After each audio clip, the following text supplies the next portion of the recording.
Procesi i dialogut Beograd-Prishtinë mbetet një nga kushtet kryesore që Serbia duhet të përmbush në negociatat për antarësim në Bashkimin Evropian.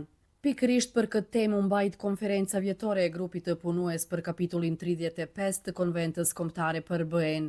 Duke folur në hapje të konferencës, ambasadorja e Norvegjisë në Serbi Kristin Melsom theksoi se Norvegjia e mbështet fuqishëm dialogun e ndërmjetësuar nga Bashkimi Evropian.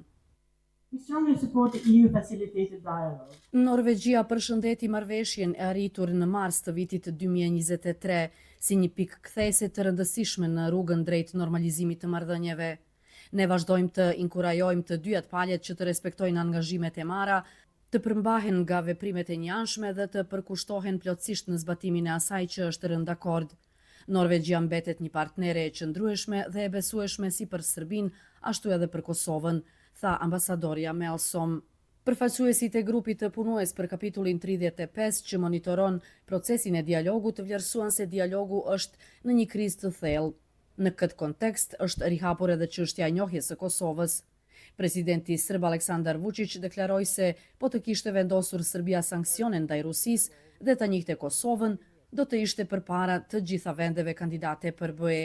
Megjithatë, përfaqësuesit e shoqërisë civile theksojnë se një kërkesë e tillë nuk është zyrtarisht pjesë e procesit të antarësimit, edhe pse disa shtete anëtare mund të vendosin kushte politike.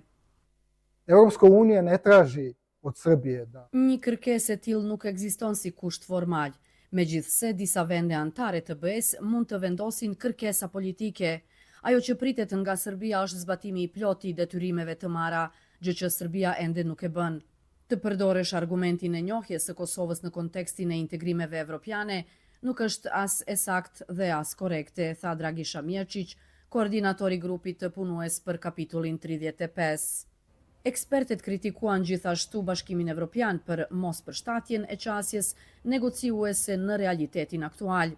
Ata theksuan se është thelbësore të zbatohen marrëveshjet ekzistuese sepse normalizimi i marrëdhënieve nuk duhet parë si fitore e një rës palë, por si interesi përbashkët i të dyja vendeve.